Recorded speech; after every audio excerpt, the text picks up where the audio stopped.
Okay, welcome. Last session of chapter 4. Without wasting any time, आपण सुरुवात करूयात. मागच्या सेशन मध्ये आपण काय बघितलं होतं बघा. मागच्या सेशन मध्ये आपण पाहिलेले एसे कोणते कोणते एसे पाहिलेले.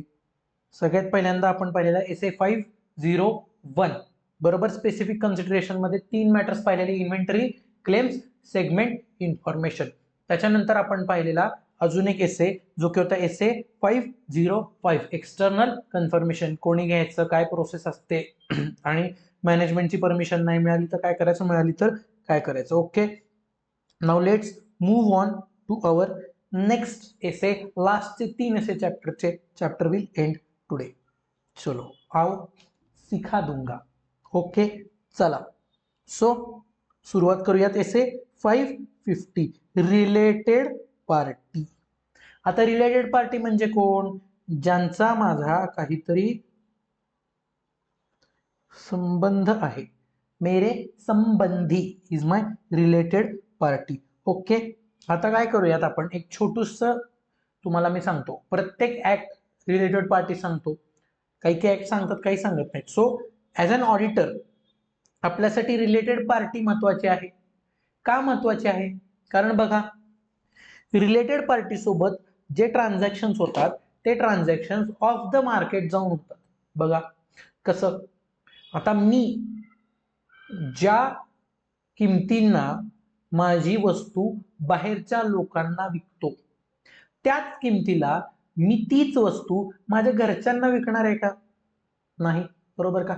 समजा माझं साडीचं दुकान आहे. जर एखादी साडी मी बाहेर 500 रुपयाला विकत असेल तर तीच साडी मी माझ्या आईला किंवा माझ्या बायकोला विकेन का 500 रुपयाला? नाही. आई काय म्हणणार, इसीलिए तुम्हें पाल पूस के बडा किया था बेटा बेटा, नाही नाही नाही, बरोबर का? आणि बायको काय म्हणणार, इथून पुढं जेवणाची सोय बाहेर बघा. बरोबर का? आणि आपण साहजिक त्या प्रेशर मध्ये, त्या इन्फ्लुएन्स मध्ये जाऊन काय करणार आहे, त्यांना फुकट साडी देणार किंवा दिली तर ती 500 पेक्षा कमी, 100 रुपये 200 रुपये देणार. म्हणजे रिलेटेड पार्टीमध्ये असं काहीतरी असतं. बरोबर आहे का? कुछ तो बात है उसमें, की ती आपल्याला इनडायरेक्टली किंवा डिरेक्टली कंट्रोल किंवा इन्फ्लुएन्स करू शकते. ज्यामुळे आपण ट्रान्झॅक्शन करताना एक वेगळ्या अमाऊंट वरती जाऊन किंवा एक वेगळ्या स्पेशल टर्म्स वरती जाऊन करू शकतो, ज्या टर्म्स मार्केटपेक्षा वेगळ्या रेटने असू शकतात. ज्यामुळे काय होतं, आपला एकतर प्रॉफिट अँड लॉसच्या फिगर्स बदलू शकतात. बघा, ऍक्च्युली माझा प्रॉफिट किती आहे, जो प्रॉफिट माझा मार्केट रेटला व्हायला हवाय, मी जर मार्केट रेटपेक्षा जास्तीनी खरेदी दाखवली माझ्या रिलेटेड पार्टीकडून तर परचेस वाढल्यामुळे प्रॉफिट मॅन्युप्युलेट होणार आहे. किंवा मी विकताना जास्ती अमाऊंटला विकतोय असं दाखवलं, मी काय म्हणतो दाखवलं, तर काय होणार आहे, प्रॉफिट मॅन्युप्युलेशन होणार आहे, बुक्स मॅन्युप्युलेट होणार आहे. मार्केट रेटनी जनरली ट्रान्झॅक्शन व्हायला पाहिजे होते, पण ते ऑफ मार्केट झाल्यामुळे प्रॉब्लेम्स येतात. सो बघूया, रिलेटेड पार्टी आपल्यासाठी जाणून घेणं अतिशय महत्वाचं असतं. रिलेटेड पार्टी बघूयात, रिलेटेड पार्टी काय आहे. सो रिलेटेड पार्टी, आता रिलेटेड पार्टी माझ्यासाठी काय आहे ऍज अन ऑडिटर, जर फायनान्शियल रिपोर्टिंग फ्रेमवर्क डिफाईन करत असेल तर as per FRA. Financial reporting framework म्हणजे काय, लॉ किंवा रेग्युलेशन ज्या अंडर FS तयार करण्याचे इन्स्ट्रक्शन दिलेले असतात. बरोबर आहे का? फॉर एक्झाम्पल काय, कंपनीज ऍक्ट 2013. बरोबर आहे का? हे मी फर्स्ट चॅप्टरला सांगितलेलं, आता ह्याच्यावर मी जास्त एक्सप्लेन करणार नाही. तर आता जर FRF सांगत असेल एखादी रिलेटेड पार्टी आहे, तर ती रिलेटेड पार्टी आहे आपल्या दृष्टीने. सो बघा, FRF काय सांगतो, एक्झाम्पल, हा जो कंपनीज ऍक्ट आहे, आज बघा आता मी ऑडिट मधून लॉ मध्ये घुसलोय आता मी रिलेटिव्हची डेफिनेशन पण सांगणार आहे तुम्हाला. कंपनीज ऍक्ट मध्ये काय सांगतो तुम्हाला, relative. Relative is a related party. Relative कोण आहे, टू सेक्शन 77 कंपनीज ऍक्टचा. हम साथ साथ है रिलेटेड पार्टी. मला काय सांगतो, हा हे मी, तर माझे रिलेटिव्ह कोण कोण आहेत बघा. रिलेटिव्ह माझे कोण कोण आहेत, मदर, फादर, ब्रदर, सिस्टर, सन आणि डॉटर. हे तर माझे रिलेटिव्ह आहेतच, पण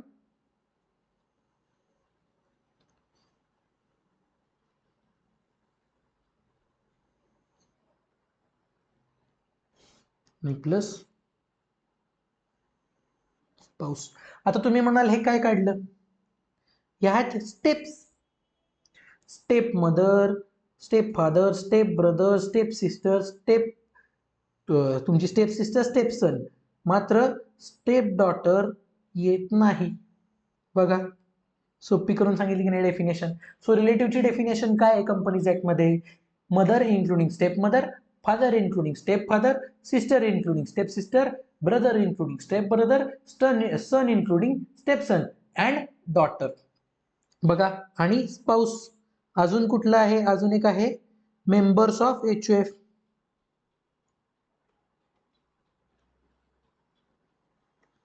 सो हे आहेत माझे रिलेटिव्ह आणि हे आहेत माझे रिलेटेड पार्टी. मला ऍक्टनी सांगितलंय. आता जसं कंपनीज ऍक्ट सांगतो तसं बाकीचे ऍक्ट सांगत नाहीत. तर पार्टनरशिप ऍक्ट सांगत नाही रिलेटेड पार्टी काय आहे. सोल प्रोप्रायटरला तर सोल प्रोप्रायटरशिपचा कोणता ऍक्टच नाहीये, मग ते काय सांगणार रिलेटेड पार्टी काय आहे. तर बघा, जर FRF सांगत नसेल म्हणजे लॉ सांगत नसेल तर बघा, persons having control over the entity म्हणजे काय. बघा, आपल्यावर कोणाचा कंट्रोल आहे किंवा सिग्निफिकंट इन्फ्लुएन्स आहे. SI म्हणजे significant influence. Person over which entity has control म्हणजे आपला कुणावर कंट्रोल आहे. एक, कोणाचा आपल्यावर कंट्रोल किंवा सिग्निफिकंट इन्फ्लुएन्स आहे. दुसरा, आपला कोणावर कंट्रोल किंवा SI आहे. बघा, दोन्हीमध्ये काय फरक आहे. कोणाचा आपल्यावर कंट्रोल आहे, आई, बाबा, वाईफ ऑब्लिक हजबंड. बरोबर आहे का, वाईफ ऑब्लिक हजबंड यांचा आपल्यावरती काय आहे, कंट्रोल आहे. आणि आपला कोणावर कंट्रोल आहे, आपले सन, डॉटर. सो ही झाले माझे रिलेटेड पार्टीज.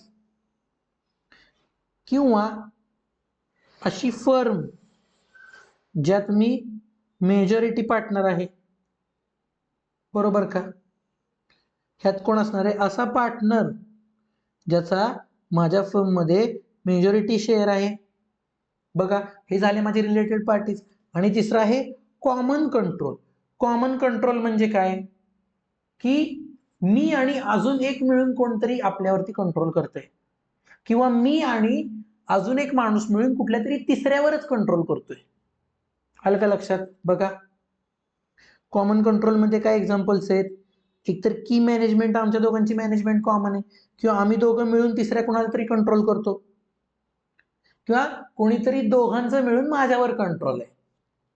ओनर्स हु आर क्लोज फॅमिली मेंबर्स. बघा, म्हणजे काय, मी आणि माझ्या आईने मिळून एक फर्म चालू केली, तर त्या फर्मवरती आमचा कॉमन कंट्रोल आहे, जॉईंट कंट्रोल आहे, आणि आम्ही क्लोज फॅमिली मेंबर आहे. सो ती फर्म आणि मी आय एम रिलेटेड पार्टीज. बघा, कॉमन कंट्रोल, कॉमन कंट्रोल हा रिलेटेड पार्टी आहे, पण exception, common control by state government unless they enter into significant transaction with one another. बघा, म्हणजे काय, महाराष्ट्र गव्हर्नमेंट आणि गुजरात गव्हर्नमेंट, महाराष्ट्र गव्हर्नमेंट आणि गुजरात गव्हर्नमेंट हे दोन्ही मिळून जर तिसरी एंटिटी फॉर्म केली असेल, स्टेट गव्हर्नमेंट म्हणजे काय, महाराष्ट्र गुजरात लिमिटेड, तर आता ह्या रिलेटेड पार्टीज नाहीत अनलेस ह्या एमजीतून ह्या दोघांसोबत ट्रान्झॅक्शन होतात किंवा ह्या दोघांमध्ये ट्रान्झॅक्शन होतात. समजलंय का? महाराष्ट्र आणि गुजरात गव्हर्नमेंटने मिळून चालू केली महाराष्ट्र गुजरात लिमिटेड. आता ह्या रिलेटेड पार्टीज नाहीत कोण? महाराष्ट्र आणि गुजरात. कधीपर्यंत रिलेटेड पार्टीज नाही? जोपर्यंत त्या दोघांमध्ये किंवा त्या दोघांच्या थ्रू एंटिटी मध्ये काही सिग्निफिकंट ट्रान्झॅक्शन होतात. ओके, बघा आपण काय बघितलं, लॉ सांगत असेल तर जे लॉ सांगत ती रिलेटेड पार्टी.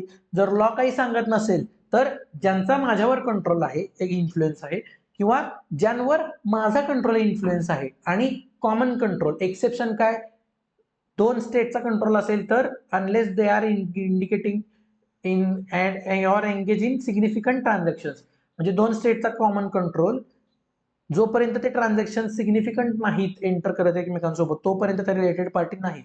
पण जर सिग्निफिकंट ट्रान्झॅक्शन इच अदर झाले तर ते रिलेटेड पार्टी आहेत. त्यानंतर कॉमन की मॅनेजमेंट आणि क्लोज फॅमिली मेंबर्स, ओनर्स जे आहेत ते जर क्लोज फॅमिली मेंबर्स असतील तर. बघा आता कंट्रोल म्हणजे काय? Power to govern financial and operating policies. म्हणजे काय? एखाद्या एंटिटीच्या पॉलिसीज मी सांगत असेल, त्यांनी काय करायचं कसं करायचं हे मी सांगतो, माझा कंट्रोल आहे.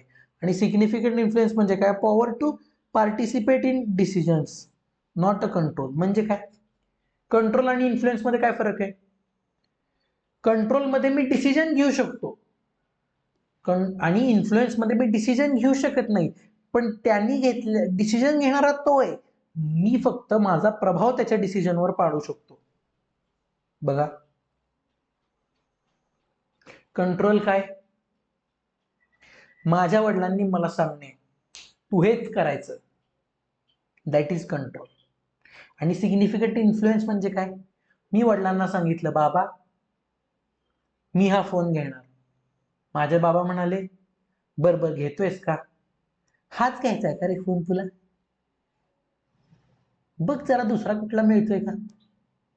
मग माझ्या डोक्यात काय झालं की आयला फोन तर घ्यायचा आहे पण बाबा म्हणतायत म्हणजे काहीतरी चुकीचं असेल, बरं जाऊ दे दुसरा घेऊया. बघा ह्यामध्ये फरक आहे. पहिल्या केसमध्ये डिसिजन घेणारे वडील आहेत, सो वडील हॅज कंट्रोल ओव्हर मी. दुसऱ्या केसमध्ये वडील काय करतायत? डिसिजन देत नाहीयेत, पण बघा डिसिजन घेणारा मीच आहे पण वडील माझं डिसिजन इन्फ्लुएन्स करू शकतात, दॅट इज सिग्निफिकंट इन्फ्लुएन्स. बघा पुढे जाऊया आता. आता कंट्रोल्स किंवा एसआय आहे याचे इंडिकेटर काय आहेत? बघा डिरेक्ट और इनडायरेक्ट इक्विटी होल्डिंग म्हणजे माझी ओनरशिप आहे त्यांच्यामध्ये, डिरेक्टली और थ्रू अ पार्टी म्हणजे माझं डायरेक्ट शेअर्स आहेत त्याच्यात, नाही तर माझ्या बायकोचे त्यात शेअर्स आहेत. फायनान्शियल इंटरेस्ट म्हणजे मी त्यांना लोन दिलंय मोठं किंवा त्यांनी मला लोन दिलंय मोठं. बिंग अ पार्ट ऑफ टीसीडब्ल्यूजर मॅनेजमेंट, बघा मी डायरेक्ट बोर्ड ऑफ डिरेक्टर्सचाच पार्ट आहे किंवा मॅनेजमेंटचा पार्ट आहे. Being a close family member ते तर झालं ते discuss. Significant business relationship with about 3 म्हणजे ह्या वरच्या तिघांसोबत आपली काही बिझनेस रिलेशनशिप आहे. म्हणजे काय? बघा माझ्या बायकोचे शेअर्स एखाद्या एंटिटीत आहेत.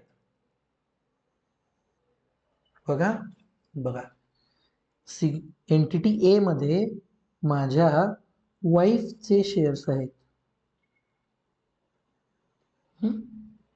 आणि एक एंटिटी बी आहे जी माझ्या वाईफ सोबत ट्रान्झॅक्शन करते. बरोबर.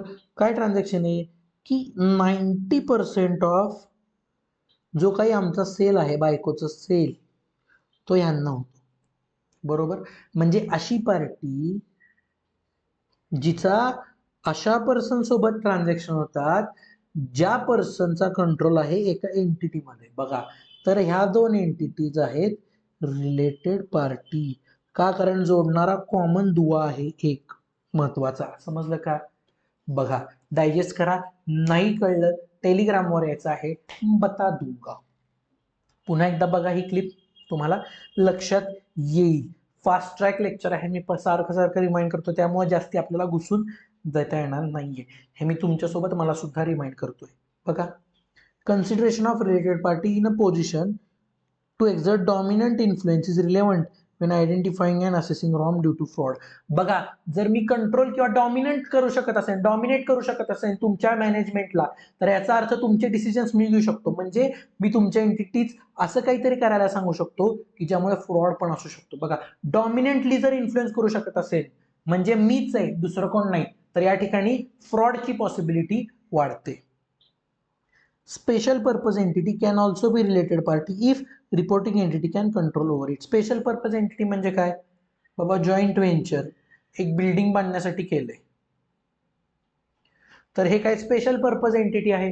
मग एका स्पेसिफिक पर्पजसाठी एंटिटी तयार केली असेल तर ती सुद्धा रिलेटेड पार्टी असू शकते, जर माझा कंट्रोल किंवा SI आहे. हे सांगायची गरज नव्हती, वरच सांगितलेलं.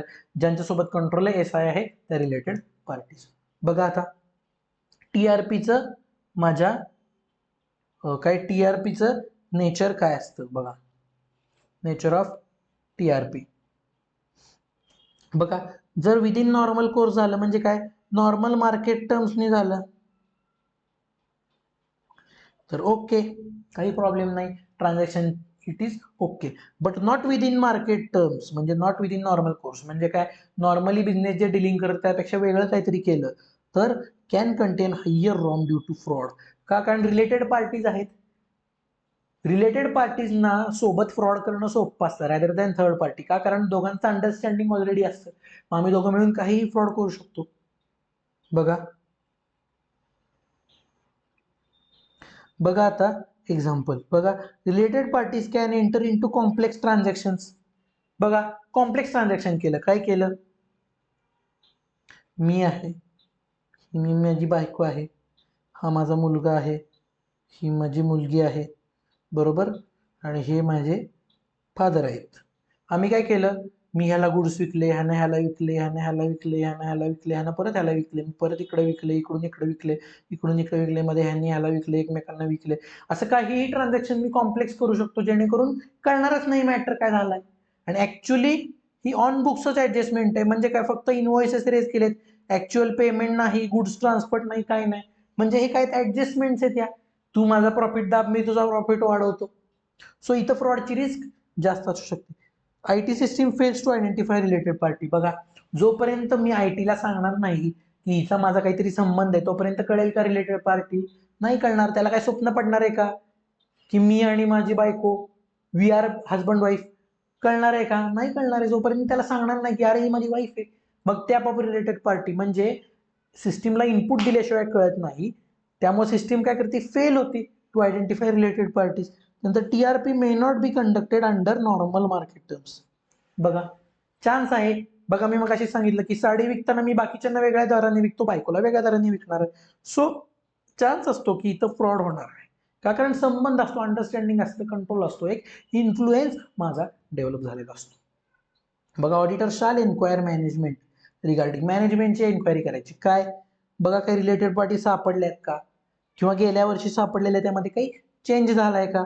त्यांचं नेचर बघा. नेचर म्हणजे काय, बाबा मार्केट टर्म्सनी झाल्यात, ऑफ मार्केट टर्म्सनी झाल्यात, सिंगल टाइम ट्रान्झॅक्शन आहे, काय ट्रान्झॅक्शन आहे, transaction enter during the period and type and purpose of the transaction. म्हणजे TRP सोबत तुम्ही कोणते ट्रान्झॅक्शन केले, का केले, काय पर्पज होता, काय टर्म्सनी केले, डिटेलमध्ये इन्क्वायरी करा. Auditor to obtain understanding of controls establish by management. बघा, मॅनेजमेंटनी काही स्वतः एफर्ट्स घेतलेत का to disclose TRP properly disclose केली आहे का. ऑथोराईज कसे करतात TRP, म्हणजे ऑथोराईज कोण करतं, मॅनेजमेंट करतं, TCWG करतं, ओनर करतं, कोण कोण करतं. आता काय काय वेळेला काय असतं, 5 लाखापर्यंत सबऑर्डिनेट लेवल करू शकतो, त्याच्यावर जायचं असेल तर तुम्हाला मॅनेजमेंट जावं लागतं, त्याच्यावर TCWG, त्याच्यावर ओनर. असे काही स्टेप्स तुम्ही घेतल्यात ऑथोरायझेशनच्या. त्याच्यानंतर authorise transaction outside normal course of business. म्हणजे काय, नॉर्मली गुड्स विकतो, तर समजा इथं ॲसेट विकली एखादी, किंवा बिल्डिंग विकली, लँड विकली, असे ट्रान्झॅक्शन कोण ऑथोराईज करतं, ते योग्य टर्म्समध्ये होतात का, हे मॅनेजमेंट स्वतः कसं इन्शुअर करतं ते आपण पाहायचंय. बघा, आता थोडक्यात काय बघायचं, मॅनेजमेंटला विचारायचे तुम्ही काही एफर्ट घेतलेत का, आणि ते सोडून आपण थोडेफार एफर्ट घ्यायचे. बघा, आता स्मॉलर एंटिटीज. आता हे झालं, हे ऑथोरायझेशन वगैरे हे कोणत्या एंटिटीज मध्ये असतं, लार्जर बिझनेसवाल्या एंटिटीज मध्ये असतं. आता माझा बिझनेस काय आहे, माझा बिझनेस आहे स्मॉल, छोटा आहे. मग अशा वेळी काय होतं, स्मॉल बिझनेसला काय असतं, समजा मी प्रोप्रायटर असेल तर प्रोप्रायटर कोण असतो, मै ही राजा मै ही मंत्री असतो proprietor. So owner is equal to manager is equal to TCWG, सेमच असतं. मीच डिसिजन घेतो, मीच पेमेंट करतो, मीच आहे, नोकरापासून मालकापर्यंत सगळं मीच असतो. इथं काय असतं, काही फॉर्मल कंट्रोल्स असतात, म्हणजे मी काय माझी सही घेत नाही ऑथरायझेशनसाठी. No documented process for dealing with TRP. बघा, कशालाच काही डॉक्युमेंटेशन नसतं, जे मला पाहिजे ते मी करतो. मग अशा वेळी काय करायचं, अंडरस्टँड करायचे TRP थ्रू मॅनेजमेंट एन्क्वायरी, म्हणजे ओनरचीच एन्क्वायरी करून बघायचं की काय रिलेटेड पार्टी आहेत का, किंवा अदर प्रोसिजर्स. अदर प्रोसिजर्स म्हणजे काय, अदर प्रोसिजर्स म्हणजे बाकी कुठल्या ठिकाणून माहिती मिळते का. बघा, कुठल्या कुठल्या ठिकाणून माहिती मिळते खाली दिलेलं आहे.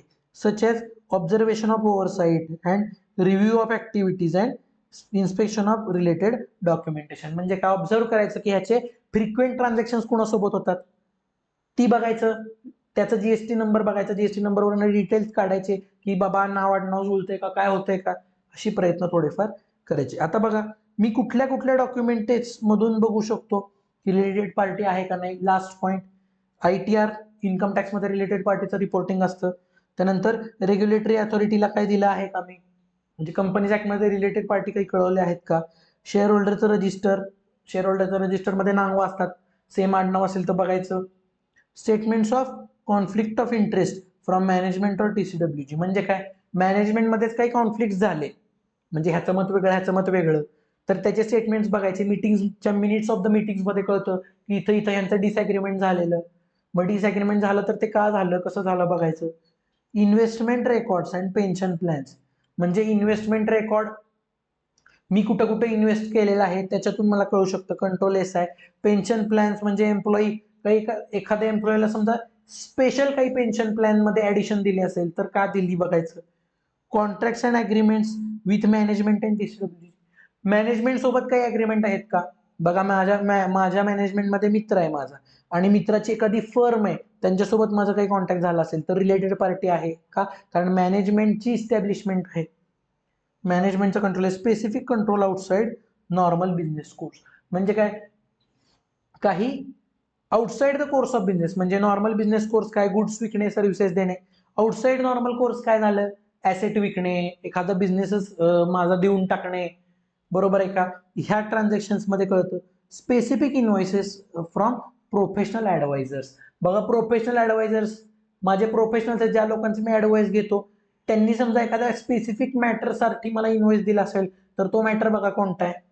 Life insurance policy, life insurance पॉलिसीतून मला कोण कळतं, लाईफ इन्शुरन्स पॉलिसीतून मला कळतो नॉमिनी कोण आहे, मग नॉमिनीच्या थ्रू मला कळू शकतं.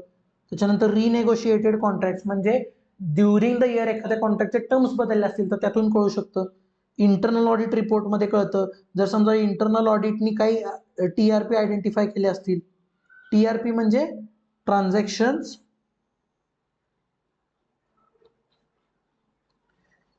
With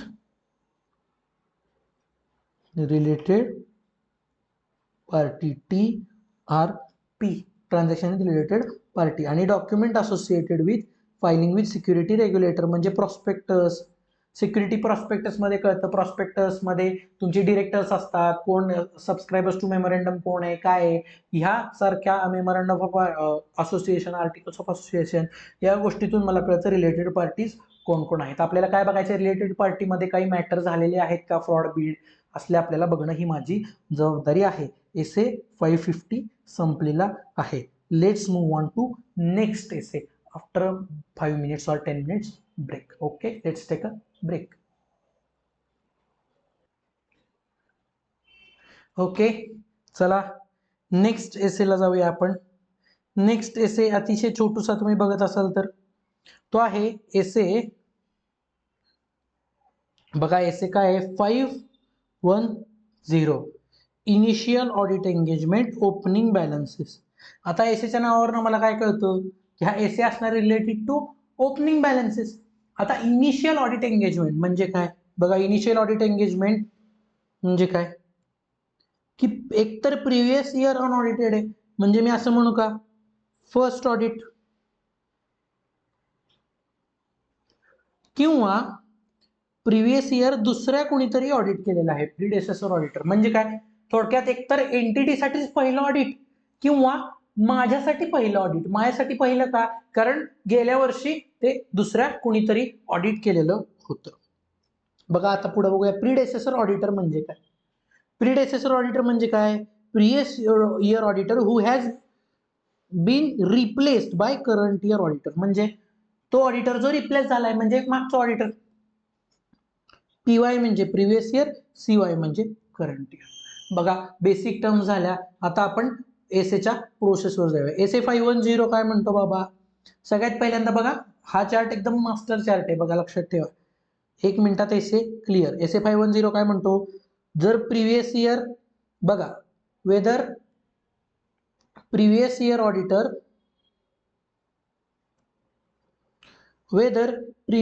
auditor is equal to current year auditor. जर आधीचा आणि आत्ताचा सेम असेल तर ते इनिशियल ऑडिट झालं का, नाही, कारण माझाचे ऑडिटर तर मीच आहे मागच्या वेळेचा, सो पहिलं ऑडिट नाहीये माझ्यासाठी. जर इनिशियल ऑडिटर म्हणजे ह्या वर्षीचा ऑडिटर आणि गेल्या वर्षीचा ऑडिटर सेम असेल तर एसए 510 नॉट ऍप्लिकेबल. बघा एसए नॉट ऍप्लिकेबल. जर previous year auditor is not equal to current year auditor, म्हणजे काय, मागचा ऑडिटर वेगळा आहे आणि आत्ताचा ऑडिटर वेगळा आहे, तर हा एसए लागतो का, येस. बघा एसए 510 अप्लाय. जर सेम नसतील तर अप्लाय होतो. बघा कारण इनिशियल ऑडिट होणार. आता आपल्याला काय बघायचंय, आपण आहोत current year auditor. We have to apply SA 510च्या प्रोसिजर्स. म्हणजे ह्या एसएच्या प्रोसिजर्स लावायच्या ओपनिंग बॅलन्सेसला. काय काय बघायचंय, चेक काय करायचंय, कॅरी फॉरवर्ड बरोबर झालेले आहेत का, काही प्रायर पिरियडच्या काही ऍडजस्टमेंट केल्या गेल्या आहेत का हे बघायचं. त्याच्यानंतर बघायचं whether carry forward balances are appropriate application of accounting policies. म्हणजे अकाउंटिंग पॉलिसीज स्टँडर्ड्स जे आपल्याला सांगतात त्या पद्धतीने ओपनिंग बॅलन्सेस कॅरी फॉरवर्ड केलेत का. त्यानंतर अकाउंटिंग पॉलिसी कन्सिस्टंटली अप्लाय केल्या गेल्या आहेत का. त्याच्यानंतर जर इनकन्सिस्टन्सी असेल तर प्रॉपरली डील केली आहे का आणि डिस्क्लोज केली आहे का. मला काय बघायचं, कॅरी फॉरवर्ड बरोबर झालेत का, अकाउंटिंग पॉलिसी प्रॉपर आहे का, सेम पॉलिसी फॉलो केली गेली आहे का, जर चेंजेस असतील तर ते डिस्क्लोज केले आहेत का. बघा या प्रोसिजर्स लावायच्या. आता आपण बघूया मागचं वर्ष ऑडिटेड होतं का. जर मागचं वर्ष ऑडिटेड असेल, बघा if previous year is audited, yes yes असेल तर काय बघायचं, मागचं ऑडिट रिपोर्ट वापरू शकतो. Unless there is an indication of misstatement. म्हणजे काय, मागचा ऑडिट रिपोर्ट तुम्ही मागच्या ऑडिटरचा रेफर करू शकता ओपनिंग बॅलन्सेस क्रॉस चेक करण्यासाठी, तोपर्यंत जोपर्यंत तुम्हाला काही मिसस्टेटमेंट सापडत नाही. जर तुम्हाला काही मिसस्टेटमेंट सापडलं तर स्वतः त्याचं इन्व्हेस्टिगेशन पुढे फर्दर प्रोसिजर्स लावायचे. बघा apply audit procedures to obtain साई. Example physical counting of inventory, reconciliation, balance confirmation. थोडक्यात मला काय करायचंय, जरी मागच्या वर्षीचा ऑडिट रिपोर्ट मला मिळाला तरीही त्याचे ओपनिंग बॅलन्सेस बरोबर होते का हे मला चेक करायचं आहे. मागच्या ऑडिट रिपोर्टचे क्लोजिंग बॅलन्सेस म्हणजे ह्या बॅलन्स शीटचे ओपनिंग बॅलन्सेस झाले बरोबर का चुकीचं. 31 मार्चचं क्लोजिंग इज इक्वल टू 1 एप्रिलचं ओपनिंग. बघा जर प्रिव्हियस इयरचं ऑडिटर म्हणजे प्रिव्हियस इयरचं ऑडिट रिपोर्ट बघा, त्याच्यावरती प्रोसिजर्स लावून बघा की तुम्हाला बरोबर बॅलन्सेस मिळत आहेत का. आता प्रिव्हियस इयरचं ऑडिट जर झालं नसेल तर काय करायचं, apply audit procedures to obtain साई. बघा मागच्या ऑडिट रिपोर्टला रेफर करू शकत होतो, आता मागच्या वेळेचं ऑडिट झालंच नाहीये तर काय करायला लागणार, मला स्वतः इंडिव्हिज्युअली बॅलन्सेस चेक करावे लागतील. Keep in mind that certain procedures may not be applied to certain items. बघा म्हणजे काय, असे काही आयटम्स असतात बॅलन्स शीटमध्ये ज्याच्यावरती तुम्ही प्रोसिजर्स लावू शकत नाही. फॉर एक्झाम्पल काय आहे, प्रॉफिट अँड लॉस अकाउंट, हे तुम्हाला रिझर्व्स मध्ये दिसतं. आता रिझर्व्स काय असतात बाळांनो, रिझर्व्स हे ॲक्युम्युलेटेड बॅलन्सेस असतात. म्हणजे काय, 5-6 वर्षांची मिळून अमाऊंट मला त्या रिझर्व्स अँड सरप्लस मध्ये दिसत असते. मग आता मला मागचं 5-6 वर्ष जाऊन चेक करायचे का मी, नाही. का नाही चेक करू शकत, कारण माझी रिस्पॉन्सिबिलिटी फक्त 1 वर्षापुरती आहे, त्यामुळे मी मागची वर्ष जाऊन नाही चेक करू शकत. म्हणजे मला काय करायचंय, ऑडिट प्रोसिजर्स लावायचे आहेत, पण एक गोष्ट लक्षात ठेवायची आहे की काही आयटम्स असे असतील ज्याला मी ऑडिट प्रोसिजर्स लावूच शकणार नाही. बघा, ऑब्टेनिंग साई नेसेसरी आहे का? कारण ओपनिंग बॅलन्सेस न करंट फिगर्स अफेक्ट होतात, बरोबर का? जर ओपनिंग बॅलन्सेस बदलला तर तुमचा क्लोजिंग बॅलन्स पण बाय डिफॉल्ट बदलणार आहे. त्यामुळे ओपनिंग बॅलन्सेस काय आहेत माझ्या दृष्टीने? ओपनिंग बॅलन्सेस हे माझ्या दृष्टीने महत्वाचे आहेत. बघा, सो मी काय बघितलं, सगळ्यात पहिल्यांदा चेक केलं काय कॅरी फॉरवर्ड बरोबर आहे का, अकाउंटिंग पॉलिसी बरोबर आहे का, कन्सिस्टन्सी आहे का, इनकन्सिस्टन्सी असेल तर ती डिस्क्लोज केली गेली आहे का. मग नंतर मी बघितलं की प्रिव्हियस इयरचा जर ऑडिट झाला असेल तर ऑडिट रिपोर्ट रेफर करा आणि ऑडिट रिपोर्टच्या बॅलन्सेसला ऑडिट प्रोसिजर्स लावा. पण जर ऑडिट झालं नसेल तर तुम्ही ऑडिट प्रोसिजर्स इंडिव्हिज्युअली लावा, पण लक्षात ठेवा की काही आयटम्सना तुम्हाला प्रोसिजर्स लावता येणार नाहीत. Example P&L account, reserves, accumulated balances, किती वर्ष मागे जाणार ना आपण. आणि साई का गरजेचं आहे? कारण प्रिव्हियस इयरच्या फिगर्समुळे करंट इयरच्या फिगर्स या अफेक्ट होतात. बघा, आणि लास्ट पॉईंट यायचं आहे, मला काय बघायचंय? Auditor to modify opinion. Opinion modify करायचंय. मॉडिफाय करायचंय म्हणजे काय? नॉट ओके, बरोबर का? ओके नॉट ओके पर्यंत आहोत आपण आता. मॉडिफिकेशन आपण ह्याच्या बरोबर 2 चॅप्टर नंतर शिकणार आहोत की मॉडिफिकेशन काय असतं. सो बघा, बरोबर नाही असं सांगा केव्हा? जेव्हा ओपनिंग बॅलन्सेस मध्ये काही अनकरेक्टेड MM आहे. अनकरेक्टेड MM म्हणजे काय? काही मटेरियल मिसस्टेटमेंट्स होते जे मला प्रिव्हियस इयरच्या ऑडिटरनी सांगितले होते की तुम्ही त्याला करेक्ट करा, पण ह्या वर्षी मॅनेजमेंटनी ते करेक्ट केलेले नाही. So that is uncorrected misstatement. बघा, जर मिसस्टेटमेंट आहे याचा अर्थ ते रिपोर्ट केलं गेलं पाहिजे, म्हणून मी नॉट ओके रिपोर्ट देणार. अजून inappropriate application of accounting policy not properly disclose. बघा, म्हणजे पॉलिसी चुकीचीच लावली किंवा चुकीची लावली आणि डिस्क्लोज केली नाही तर previous year audit report contained modified opinion and modification is not resolved in current year and so current year figures are affected. बघा, मागच्या वर्षी ऑडिटरनी काय केलेलं की तुम्हाला काही करेक्शन्स करायला सांगितलेल्या होत्या आणि त्या करेक्शन्स तुम्ही ह्या वर्षी केल्या नाहीत, याचा अर्थ ह्या वर्षीच्या पण तुमच्या काही फिगर्स चुकलेल्या असणार आहेत. सो बघा, ह्या तिन्ही गोष्टी काय इंडिकेट करतात की चूक आहे. चूक असेल तर रिपोर्ट करा. SA 510. आलं का लक्षात? 510 ओपनिंग बॅलन्सेस. बघा, नेक्स्ट आता जाऊया आपण SA 520, last essay of this chapter. SA 520 analytical procedures. आता ॲनालिटिकल प्रोसिजर्स मी प्रिव्हियस चॅप्टर्स मध्ये पाहिलेलं आहे. प्रिव्हियस चॅप्टर्स मध्ये पाहिलेलं आहे ॲनालिटिकल प्रोसिजर्स. आता बघा, मी सांगितलं की तुम्हाला आठवेल, तिथंही मी आयडिया दिली होती. मागं जावा, जिथं कुठे TBD लिहिलं असेल ते TBD मिटवून टाका. बघा, डेफिनेशन काय ॲनालिटिकल प्रोसिजर्सची?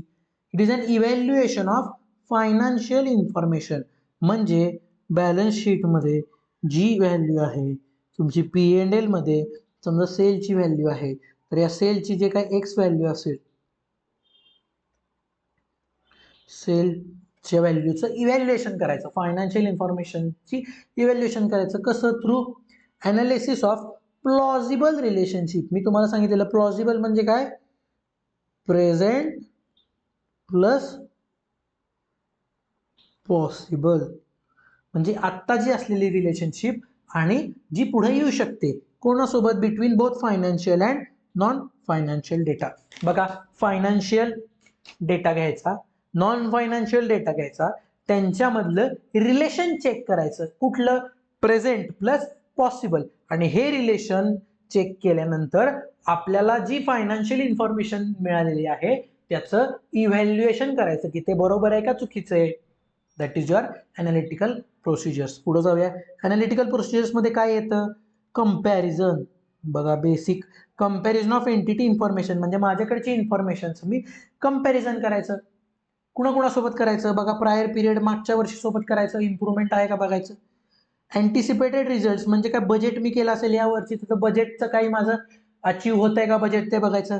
त्याच्यानंतर सिमिलर इंडस्ट्री इन्फॉर्मेशन, म्हणजे माझ्याच इंडस्ट्रीमधल्या दुसऱ्या फर्मशी कंपॅरिझन करायचं की जी फर्म माझ्या एवढ्या स्केलची आहे, म्हणजे माझ्या एवढीच मोठी, फक्त माझ्या इंडस्ट्रीतली दुसरी कंपनी, त्याच्यासोबत कंपॅरिझन करायचं. आणि consideration of relationship between elements of financial statements and financial and non financial data. आता नॉन फायनान्शियल डेटा कोणता असू शकतो? बाबा, labour requirement, trend, industry trend, fashion etcetera. बरोबर आहे का? ह्या गोष्टीशी आपण चेक करू शकतो. सो बघा, कंपॅरिझन येतं आणि त्याच्यानंतर कन्सिडरेशन येतं ऑफ रिलेशनशिप. पुढे जाऊया. Major types of analytical procedures. Analytical प्रोसिजर्सचे टाइप्स कोणकोणते आहेत बघा. तिथं आपण काय करतो? कंपॅरिझनच करतो basically. Analytical procedure of client data, म्हणजे माझा ज्याचा ऑडिट मी करते त्याचा डेटाचं कंपॅरिझन करायचं. कुणाकुणासोबत? इंडस्ट्री सोबत, प्रायर पिरियडच्या डेटा सोबत, एक्सपेक्टेड रिझल्ट म्हणजे क्लायंट डिटरमाइंड एक्सपेक्टेड रिझल्ट म्हणजे क्लायंटचं बजेट वर्सेस आपले फोरकास्ट.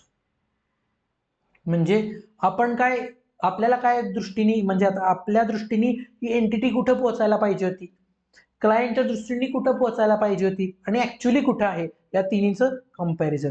आणि last expected result using non financial data. Expected result म्हणजे काय? बजेट. बजेट म्हणू शकतो. एक्सपेक्टेड रिझल्ट म्हणजे काय? Anticipated result, budget, forecast with non financial data. Non financial data म्हणजे ट्रेंड, फॅशन, तुमचं बाबा लोकेशन, जिओग्राफी वगैरे त्या दृष्टीने चेक करायचं.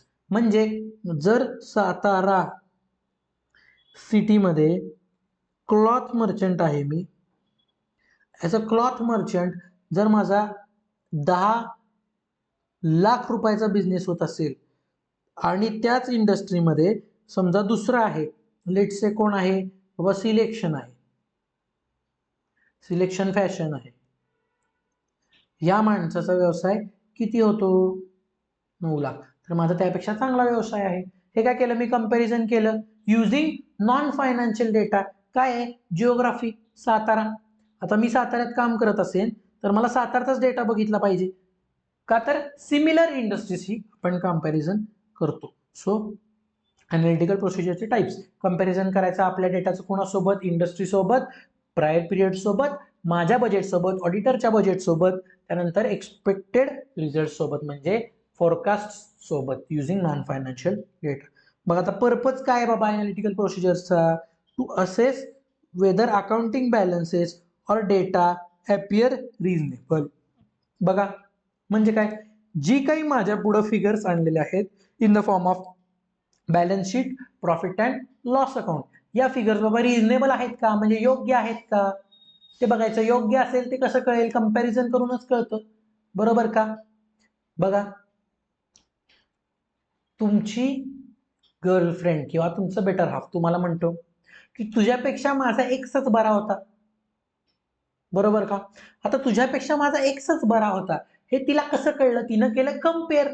कंपेअर केल्यामुळं एक लक्षात आलं की आत्ता जे मी वागतोय ते रिझनेबल आहे का नाही हे तिला कळालं. आलं लक्षात? सो अनालिटिकल प्रोसिजरचा उपयोग काय असतो की तुमच्या पुढे आलेला डेटा रिझनेबल आहे का, बरोबर आहे का हे चेक करणे. ओके. डिस्टर्बन्स. चला, आणि दुसरं, overall test can be extended for making both intrafirm and interfirm comparison. Intrafirm म्हणजे काय? आपल्या आपल्यात कंपॅरिझन. म्हणजे काय बाबा, माझं काय आहे? क्लॉथ बिझनेस आहे माझा. आता क्लॉथ मध्ये काय येतं? लेडीज वेअर येतं, जेंट्स वेअर येतं आणि किड्स वेअर येतं. म्हणजे एकाच फर्म मध्ये जर मी लेडीज आणि किड्सचा डेटा चेक करत असेल, किड्स आणि जेंट्सचा करत असेल, किंवा किड्स लेडीज आणि जेंट्सचा करत असेल, तर ह्याचा अर्थ मी काय करतो? इंट्रा फर्म कंपॅरिझन माझ्या फर्म मध्ये. आणि इंटर फर्म कंपॅरिझन कोणतं? जे मी आत्ता केलं, माझा बिझनेस आणि सिलेक्शन फॅशनचा बिझनेस. लक्षात आलं असेल. आता टायमिंग. आता अनालिटिकल प्रोसिजर्स कुठं कुठं लागतात? तर अनालिटिकल प्रोसिजर्स ह्या सगळीकडे लागतात. आता कसं सगळीकडे लागतात? तर रिस्क असेसमेंट प्रोसिजर्स मध्ये बघितलेलं observation, inspection, analytical procedures. Test of controls मध्ये बघितलेलं inspection, observation, enquiry, recalculation, reperformance. आणि त्यानंतर सबस्टॅन्टिव्ह प्रोसिजर्स मध्ये पाहिलेलं मी test of details and analytical procedures. So मला प्लॅनिंग मध्ये लागतं as a part of risk assessment, testing मध्ये लागतं टेस्ट ऑफ कंट्रोल्स, आणि टेस्ट ऑफ डिटेल्समध्ये, आणि शेवट कन्क्लूड करताना जेव्हा मी रिझल्ट कन्क्लूड करतो तेव्हा काय बघायचे बघा, कोरोबोरेटिव्ह सपोर्टिव्ह एव्हिडन्स मिळतोय का, म्हणजे जे काही मला एक्सपेक्टेशन्स आहेत त्या एक्सपेक्टेशनशी माझे रिझल्ट मॅच करतात का, सपोर्ट करतात का, रिझल्ट एक्सपेक्टेशनला सपोर्ट करतात का. त्यानंतर कंबाईन करायचे रिझल्ट आणि त्याचा इम्पॅक्ट बघायचा. जर रिझल्ट मला पाहिजे होते त्यापेक्षा वेगळे निघाले तर रिस्क रिवाइज करायची आणि प्रोसिजर सुद्धा बदलायच्या. सो बघा, मला काय बघायचं, सपोर्ट होत आहेत का माझ्या ऑब्जेक्टिव्हला, माझ्या एक्सपेक्टेशनला रिझल्ट सपोर्ट करतात का. सपोर्ट करत असतील तर त्याचे इम्पॅक्ट बघा. जर सपोर्ट करत नसतील तर रिस्क रिवाइज करायची गरज आहे का बघा, हाय रिस्कला लो करायचं का, लोला हाय करायचं का, आणि प्रोसिजर बदला. आलं का लक्षात.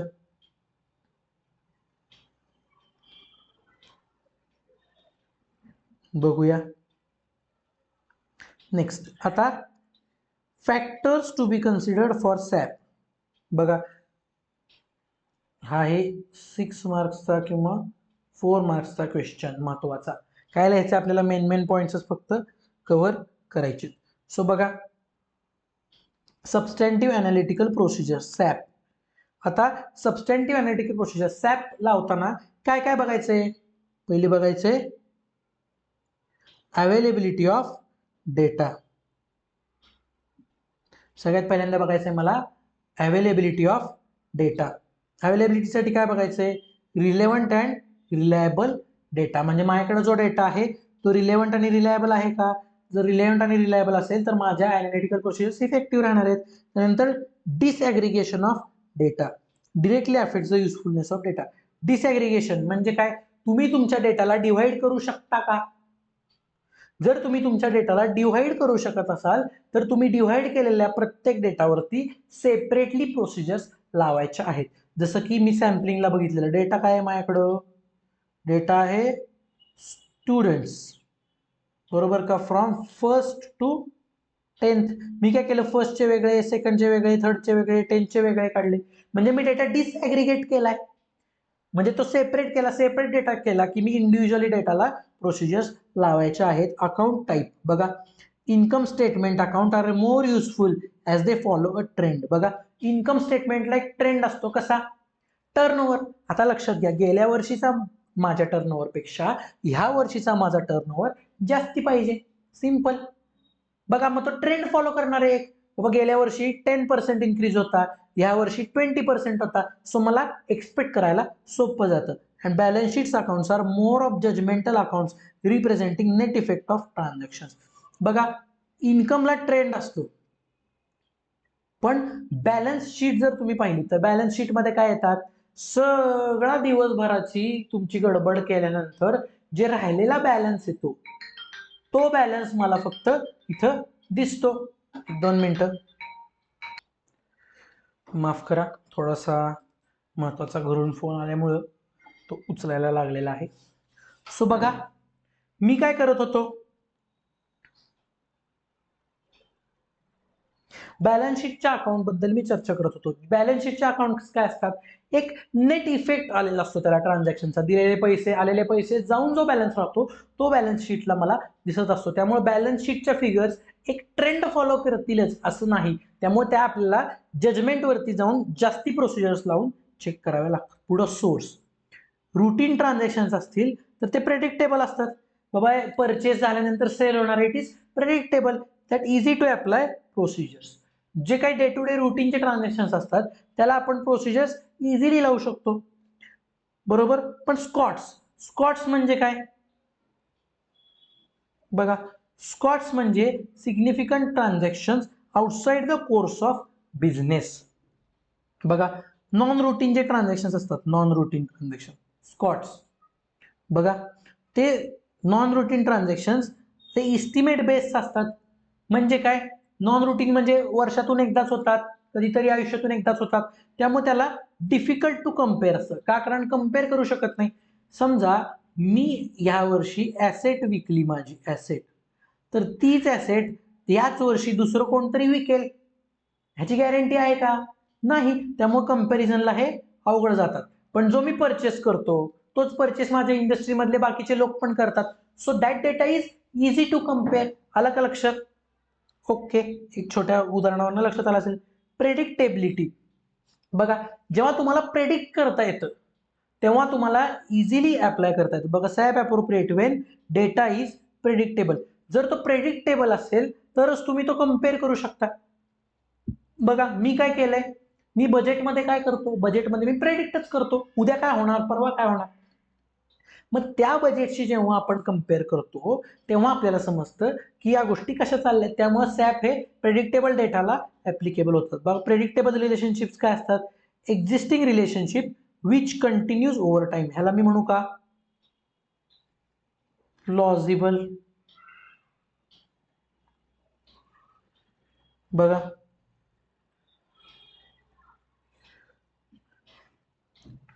प्लॉजिबल रिलेशनशिप असतं, बरोबर आहे का, प्लॉजिबल. बघा आता पुढं नेचर ऑफ ऍसर्शन.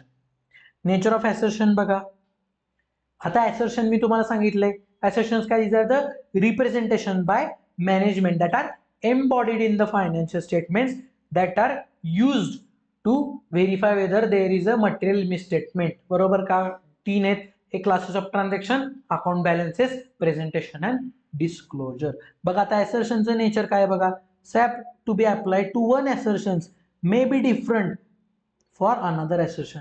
तेच मी सांगितलेलं तुम्हाला, इनवॉइस चेक केल्यामुळं मला राईट्स अँड ऑब्लिगेशन्स कळू शकतात मशिनरीचे, पण एक्झिस्टन्स पाहायचं असेल तर मला तिथे जाऊनच ते व्हेरीफाय केलं पाहिजे. बघा, सो दोन्हीला प्रोसेसेस वेगळ्या आहेत.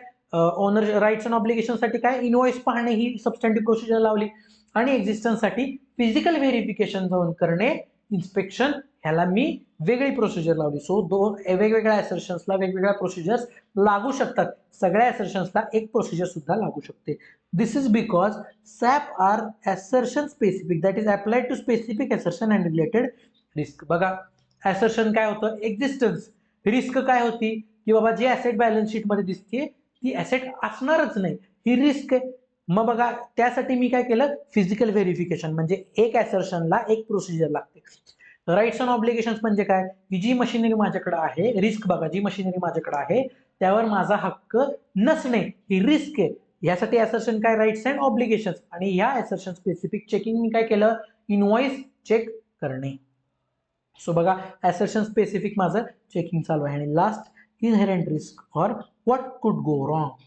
म्हणजे इनहेरेंट रिस्क म्हणजे काय, एखाद्या गोष्टीकडे पाहून, बघा, एखाद्या गोष्टीकडे पाहून तुम्हाला वाटतंय काय काय चुकू शकतं, तर जे काय काय चुकू शकतं म्हणजे काय आहे, what could go wrong is what your possible misstatements.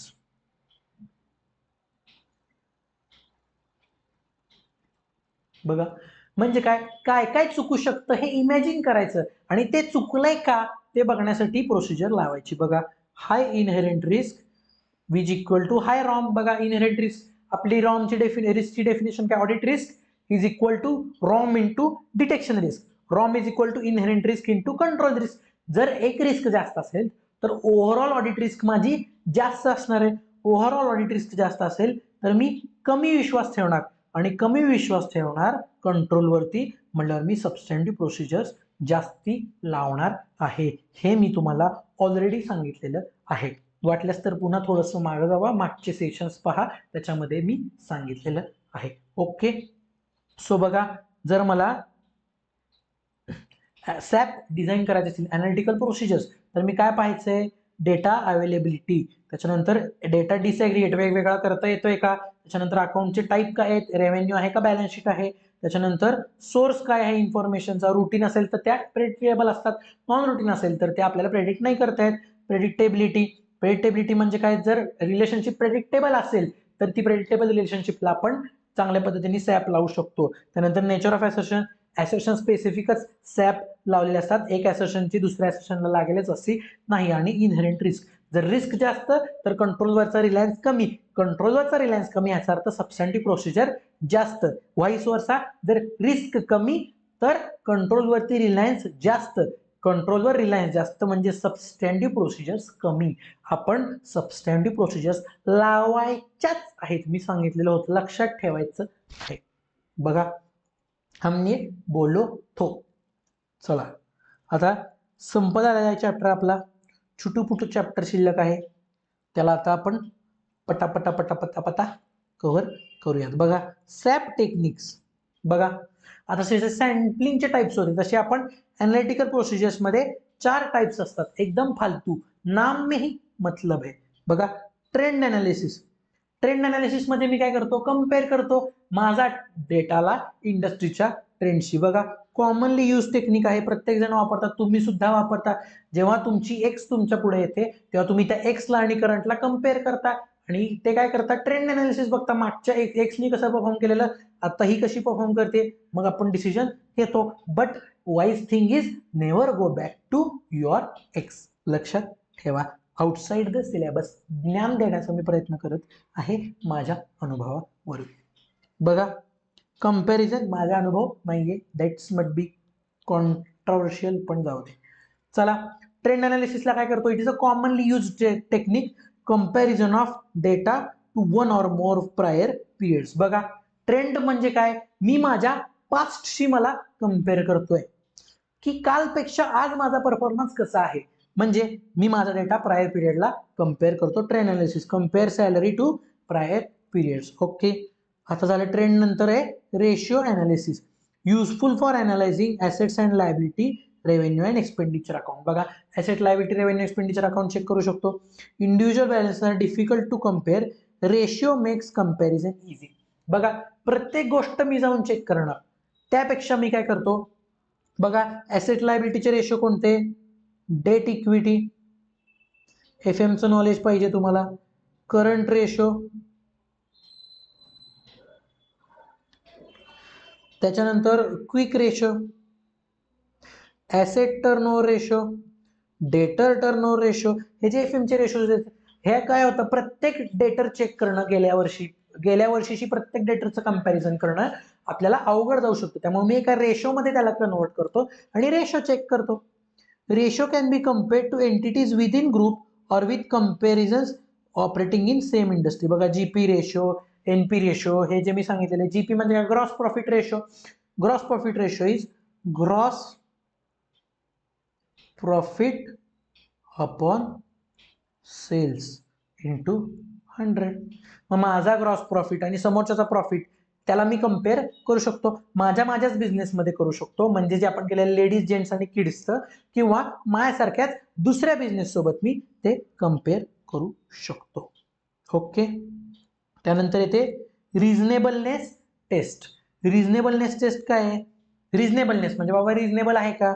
बघा it does not rely on prior period. Star mark MCQ ला विचारलं जाऊ शकतं.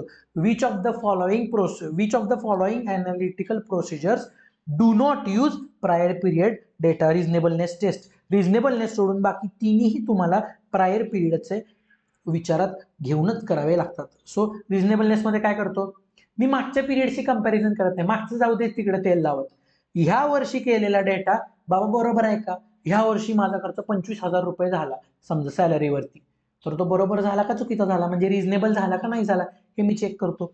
तुम्ही जर नीट विचार केला तर ह्या सगळ्या जजमेंटल प्रोसिजर्स आहेत, म्हणजे ऑडिटर्स प्रोफेशनल जजमेंट त्यामध्ये मला लागतं. बघा relies upon non financial data. बघा म्हणजे बाकीच्यांकडे किती एम्प्लॉईज आहेत, माझ्याकडे किती एम्प्लॉईज आहेत, it is a non financial data. माझ्याकडे 10 जणांना 10,000 रुपये सॅलरी आणि त्यांच्याकडे 10 जणांना 1,00,000 रुपये सॅलरी. आता मी कम्पेअर करू शकतो based on non financial data. More applicable to income accounts and accrual or payment accounts. बघा मी सॅलरीचं कंपॅरिझन केलं, तसं सेल्सचं कंपॅरिझन.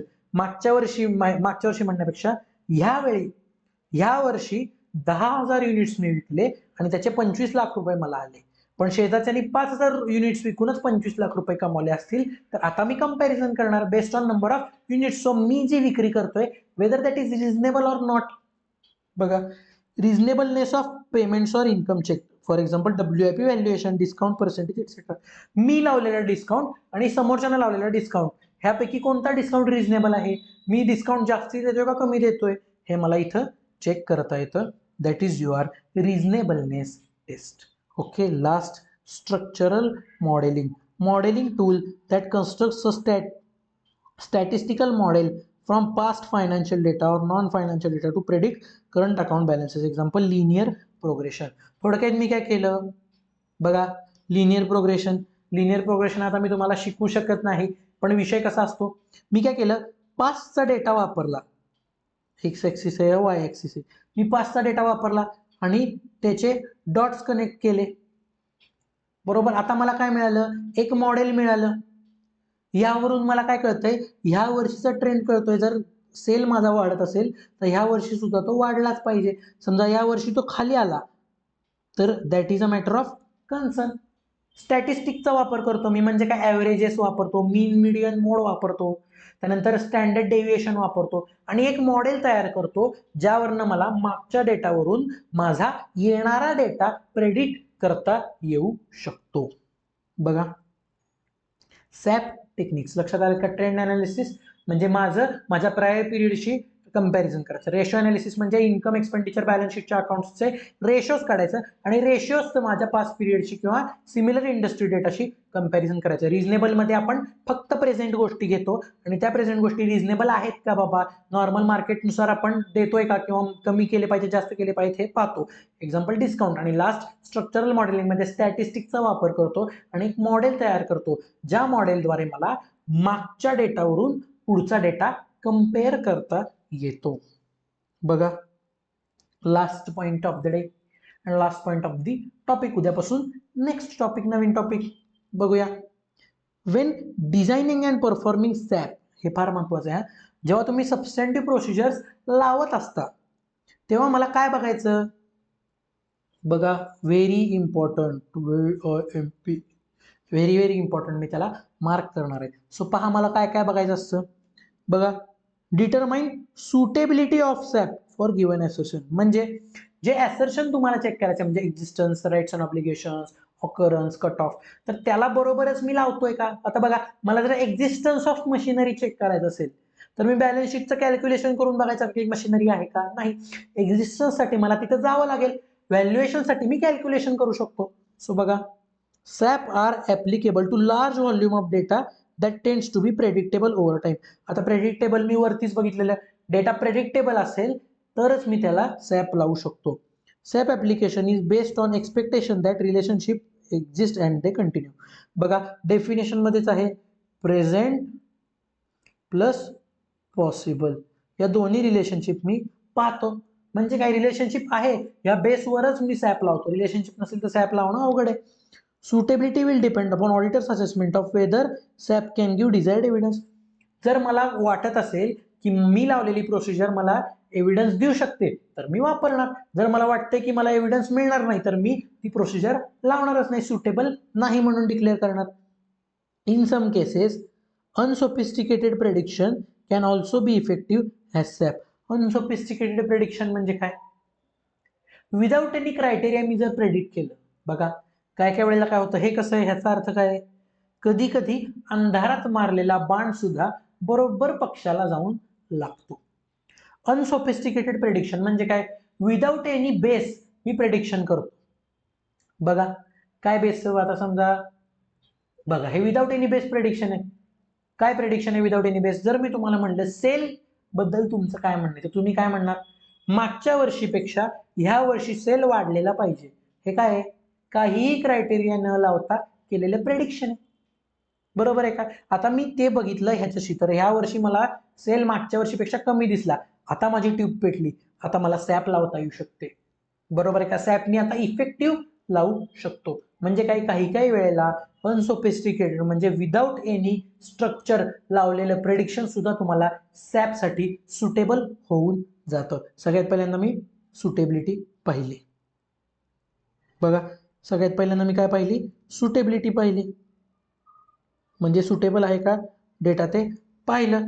आता मी चाललोय पुढं. बघा आता मी बघतोय रिलायबिलिटी ऑफ डेटा, म्हणजे जो डेटा मी बघतोय तो डेटा रिलायबल आहे का हे मला बघायचंय.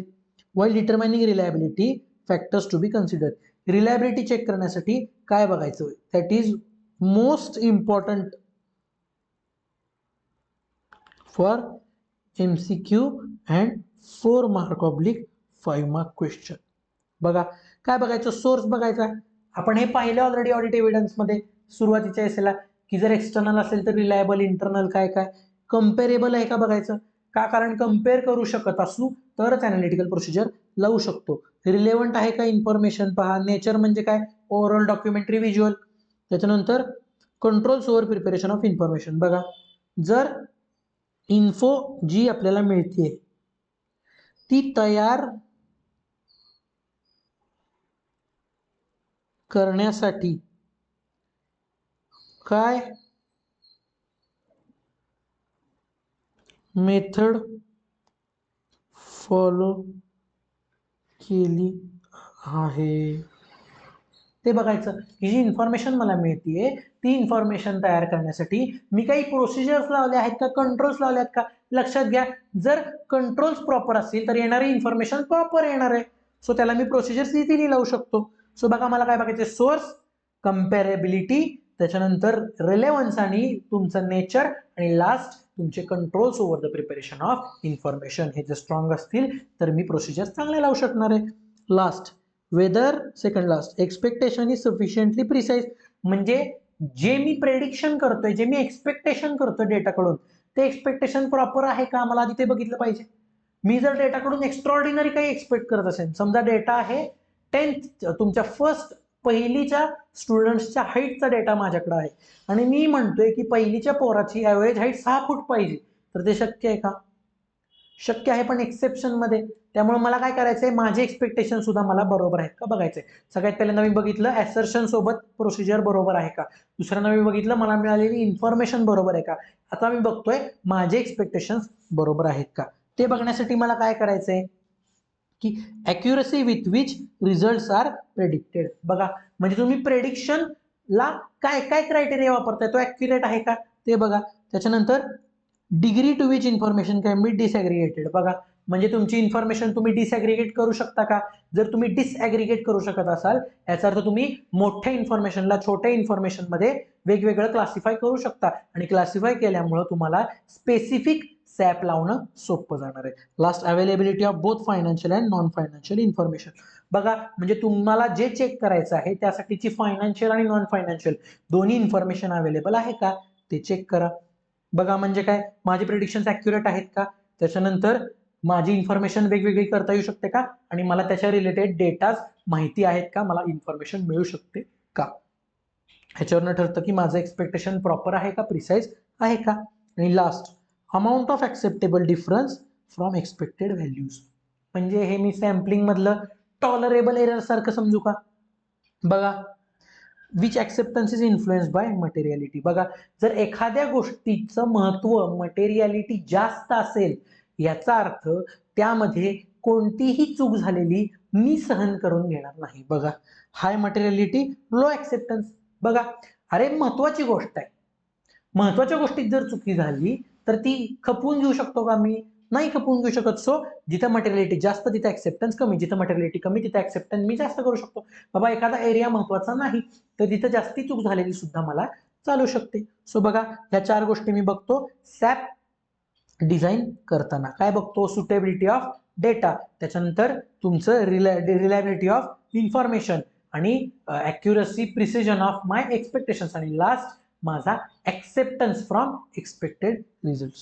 बघा, आता हे झाल्यानंतर काय झालंय, बघा, मी अनालिटिकल प्रोसिजर्स लावल्या, त्या डिझाईन केल्या. आता डिझाईन केल्यानंतर त्याचे आलेले रिझल्ट्स मी आता पाहणार आहे की रिझल्ट्स काय आले मला माझ्या एक्झामिनेशन मधून, ते मी आता बघणार आहे. सो बघा, जे आलेले रिझल्ट्स आहेत ते कसे चेक करायचे, by enquiry of management and सही relevant to management response.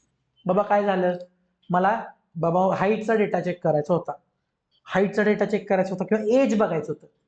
Age बघितलं मी, फर्स्ट पहिलीतल्या पोरांचा एज काय 5 इयर्स किंवा 6 इयर्स. आता काय झालं, मला हा डेटा चेक करताना मी सबस्टँटिव्ह प्रोसिजर्स लावल्या आणि मला एक 12 वर्षाचा मुलगा पहिलीत सापडला आणि एक 3 वर्षाचा मुलगा पहिलीत सापडला.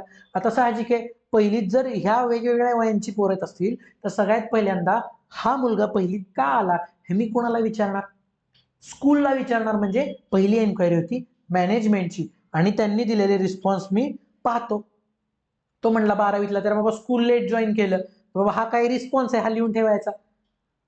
समजा 3 वर्षाचा आहे, त्याला काय म्हणलो आपण, किंवा त्याचा IQ जास्त आहे, त्यामुळे त्याला शासनानं रिकमेंड केले, बाबा हा रिस्पॉन्स पण योग्य वाटतोय, रिझनेबल वाटतोय. आता मी काय करणार, हे लिहून ठेवणार.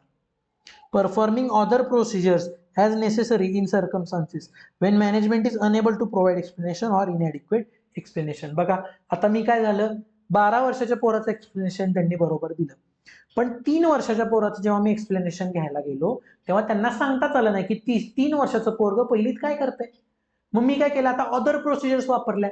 अदर म्हणजे काय, मॅनेजमेंट कडून रिस्पॉन्स नाही आला हे लिहून ठेवलं, आणि मी त्या पोराच्या पालकांना विचारलं. मग पालकांकडून उत्तर मिळालं, तर पालकांना विचारणे हे मी काय केलं, ऍडिशनल प्रोसिजर लावली. सो बघा, सॅप इव्हॅल्युएट करताना काय करायचंय, एकतर तुम्ही मॅनेजमेंटचा रिस्पॉन्स रेकॉर्ड करा, आणि नाहीच मॅनेजमेंटनं रिस्पॉन्स दिला तर अदर प्रोसिजर लावा. सो बघा, आजच्या सेशनमध्ये मी काय काय पाहिलं, 1 तासात 3 एसे दणदणीत छोटेसे एकदम प्रॉपर एक्सप्लेनेशन सकट मी दिलेत असं मला वाटतंय. जर तुम्हाला यामधून काहीही डाऊट असेल तर माझी रिक्वेस्ट आहे की तुम्ही मला टेलिग्राममध्ये विचारा, मी तुम्हाला नक्की रिस्पॉन्स देईन. पहा, 3 एसे आज मी बघितले. चॅप्टर 4 4 पार्टमध्ये ओव्हर झाले आहे. त्याच्यानंतर आता पुढच्या चॅप्टरचं काय, पहा 1 सेकंद डायजेस्ट होऊ द्यात. 4th चॅप्टर झालेला आहे. आता पुढच्या चॅप्टरचं काय, पुढच्या चॅप्टर पैकी आता आपण राहिले छोटेसे चॅप्टर. आता जो 5th चॅप्टर आहे, 5th, हा 5th चॅप्टर आहे तुमचा audit of items of financial statements. या 5th चॅप्टरचं मी तुम्हाला काय करणार आहे, मी तुम्हाला देणार आहे टिप्स. आता तुम्ही म्हणाल सर फास्ट ट्रॅक बॅच मध्ये तुम्ही शिकवत का नाहीये, तर बाळांनो रेग्युलर बॅच मध्ये सुद्धा हा शिकवण्यासारखा टॉपिकच नाहीये, ह्याच्यावरती लागतं जजमेंट. सो मी काय करणार आहे, आपण इन्स्टिट्यूटचं मटेरियल बघणार आहे या चॅप्टरमध्ये, आणि ह्या मटेरियलच्या थ्रू मी तुम्हाला देणार आहे हिंट्स आणि टिप्स की ह्या चॅप्टरमधून क्वेश्चन आला तर तो कसा अटेंड करायचा. चांगलं 15-20 मिनिटाचं सेशन होणार आहे. हा झाला चॅप्टर 5. बाकी 6, 7, 8, 9, 10, 11 जे 6 चॅप्टर बाकी आहेत त्या चॅप्टर आपले नॉर्मल कोर्स सारखे मी तुम्हाला नोट्स देणार आणि ते शिकवणार. या पद्धतीने मी ते घेणार आहे. सगळ्यांना क्लिअर झाला असेल इश्यू. या 5th चॅप्टरमध्ये टिप्स दिल्यानंतर मी टेलिग्राम ओपन ठेवणार आहे. त्या टेलिग्रामवर तुम्हाला काही जरी डाऊट आला 5th चॅप्टरमध्ये काहीही तरी मी आहे. 5th चॅप्टर काय, पूर्ण सीए इंटर ऑडिटिंग मध्ये तुम्हाला जो काही डाऊट येईल सगळा सॉल्व्ह करायला तुमचा मित्र इथं आहे, तुम्ही काळजी करू नका. CA professor signing off from 4th chapter. Let's meet next session at the next session for 5th chapter. CA Professor signing off. Tata. Bye bye.